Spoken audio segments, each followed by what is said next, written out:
کہ یہ وقت جو چل رہا ہے اس میں ہمارے طلبہ کا بھی یہ سوال ہے کہ ہم کیا کریں اس وقت میں۔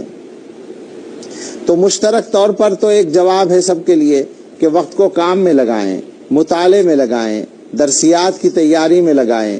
اگر درسیات کی کتابیں موجود نہ ہوں تو قرآن کریم کی تفسیر کا مطالعہ کریں، سیرت کی کتابوں کا مطالعہ کریں، مطالعے میں اپنے وقت کو زیادہ سے زیادہ صرف کریں۔ جو طلبہ بڑی جماعتوں کے ہیں وہ اپنی علم کی تازگی برقرار رکھنے کے لیے یہ ترکیب کریں کہ چھوٹی جماعتوں کے طلبہ بچے اگر ان کے گاؤں میں، ان کی بستی میں ہوں پڑھنے والے، تو ان کو کوئی کتاب پڑھانا شروع کر دیں۔ یہ ایک عام بات ہے۔ اور باقی سے ہٹ کر دو قسم کے طلبہ سے اور میں کچھ عرض کرنا چاہتا ہوں۔ ایک تو ہمارے وہ فضلاء ہیں جو دورہ حدیث سے اس سال فارغ ہوئے ہیں۔ دورہ حدیث سے فارغ ہونے والے طلباء کے سامنے ہر سال کئی آپشن ہوتے ہیں، کئی خیارات ہوتے ہیں۔ مثلاً یہ کہ وہ دارالعلوم کے تکمیلات کے شعبوں میں داخل ہوتے ہیں یا دیگر مدارس میں بھی داخل ہوتے ہیں۔ دیگر مدارس میں تکمیل ادب اور افتاء تو عام طور پر پڑھایا جانے لگا ہے، وہاں بڑی تعداد داخل ہو جاتی ہے، دارالعلوم کے فضلاء کی بھی اور ان کے اپنے فضلاء کی بھی۔ اور باقی ان کے علاوہ کچھ تعداد وہ ہوتی ہے، بلکہ بڑی تعداد وہ بھی ہوتی ہے جس کا ارادہ آگے تعلیم جاری رکھنے کا اپنے حالات کی وجہ سے نہیں ہو پاتا، تو ان کو کہیں امامت یا تدریس کی جگہ مل جاتی ہے ان میں سے اکثر کو، اور بعض کسی کام میں لگ جاتے ہیں۔ لیکن اس سال یہ ہو رہا ہے کہ نہ داخلہ مل رہا ہے اور نہ ہی ملازمت کے آثار ہیں۔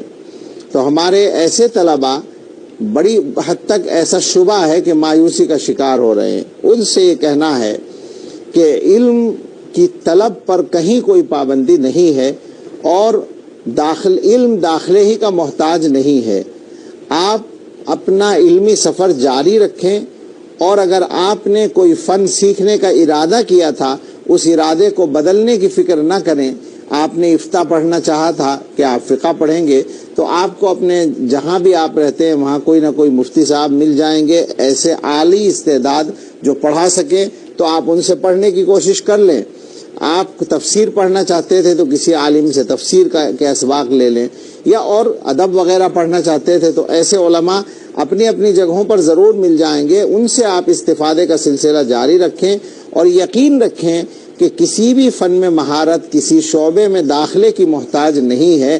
آپ اپنے آپ کو مایوسی کا شکار نہ ہونے دیں، اپنا علمی سفر محنت کے ساتھ جاری رکھیں، اور اگر کہیں ملازمت کی تلاش تھی اور نہیں مل رہی ہے تو بھی ذہن میں یہ بات رکھیں کہ روزی روٹی اللہ تعالیٰ کے ہاتھ میں ہے۔ اپنے طور پر مناسب انداز میں سبب اختیار کرنے کی کوشش ضرور کریں۔ ابھی اگر مدرسوں میں یا مسجدوں میں گویا آدمی کو کوئی جگہ نہیں مل پا رہی ہے تو اپنا تعلیمی سلسلہ جاری رکھیں، اور اگر معاش کی شدید ضرورت ہے تو فکر معاش کے لیے 2-3 گھنٹے کا وقت نکال کر کچھ تجارت یا کمانے کا کوئی بھی حلال کمائی کا کوئی راستہ اختیار کر لیں، مگر اس میں زیادہ وقت نہ لگائیں، تھوڑا وقت لگا کر ضرورت پوری کرنے کی کوشش کریں، اور اپنے علمی سفر کو منقطع نہ کریں، اپنا علمی سفر جاری رکھنے کی کوشش کریں۔ ہمارے طلبہ کی ایک دوسری قسم وہ ہے جو ابھی درمیان میں ہے۔ بہت سے مدرسوں میں 4 تک تعلیم ہے، اب ان کے سامنے مسئلہ ہے کہ 5 میں کہاں داخلہ لیں، کہیں 5 تک تعلیم ہے تو وہ 6 میں کہاں داخلہ لیں۔ اسی طرح سے دورے سے نیچے تک کے جو مدارس ہیں وہاں کی جماعتوں کے آخری جماعت کے طلبہ کے سامنے یہ مسئلہ اس سال کھڑا ہو گیا ہے کہ وہ کہاں داخلہ لیں۔ ظاہر ہے کہ دارالعلوم دیوبند نے اور دیگر بہت سے بڑے مدارس نے اعلان کر دیا ہے کہ نئے داخلے نہیں ہوں گے، لہذا ایسے طلبہ خود ایک مشکل کا شکار ہیں۔ ان سے بھی میری درخواست ہے کہ ہمت کر کے اپنے تعلیمی سفر کو جاری رکھیں، منقطع نہ کریں، علماء سے رابطہ کر کے اپنے علاقے میں اپنی بستیوں میں ان سے اپنی تعلیم کے سفر کو جاری رکھنے کی کوشش کریں، اپنے اساتذہ سے رابطہ کر کے مشورہ کر کے، اور یہ بالکل نہ فیصلہ کریں کہ بس اب ہمیں تعلیم چھوڑ دینی ہے۔ یہ بہت بڑا نقصان ہوگا ہمیں اللہ تعالیٰ نے علم دین کے لیے جب منتخب کیا ہے تو یہ اللہ تعالیٰ کی بہت بڑی نعمت ہے، اس نعمت کی قدر کر کے ہمیں دکھانا ہے۔ ہم نے آسان حالات میں بہت پڑھ لیا ہے، اللہ مشکلات کو دور فرما دے، لیکن اگر کوئی چھوٹی موٹی رکاوٹ آئی ہے تو اس کی وجہ سے ہمت ہارنا یہ غلط ہوگا۔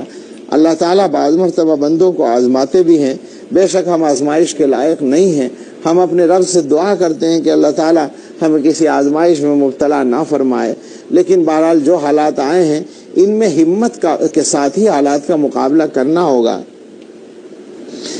کل ملا کر یہی کہنا ہے۔ اسی طرح حفظ کے طلبہ سے بھی کہا جا سکتا ہے کہ وہ اللہ تعالیٰ کی عظیم نعمت حفظ قرآن کو چھوڑنے کی بالکل کوشش نہ کریں، بلکہ اپنے حفظ کو اپنے یہاں اپنے بستی کے یا مدرسے کے اساتذہ کے ذریعے جاری رکھنے کی کوشش کریں اور اس سعادت سے اپنے آپ کو محروم نہ ہونے دیں۔ کل ملا کر یہ ہے کہ ہمارے مدرسوں کے اندر دینی تعلیم میں ایک تھوڑی سی تعداد آتی ہے مسلمانوں کے بچوں کی، اس کا تناسب گھٹنا نہیں چاہیے۔ ان حالات میں ہمت سے کام لیں گے، اللہ کی طرف زیادہ سے زیادہ رجوع کریں گے، اللہ سے مانگیں گے، دعائیں کریں گے تو انشاءاللہ اللہ تعالیٰ کی رحمت آئے گی اور رکاوٹیں دور ہو کر آسانیاں واپس ملیں گی انشاءاللہ۔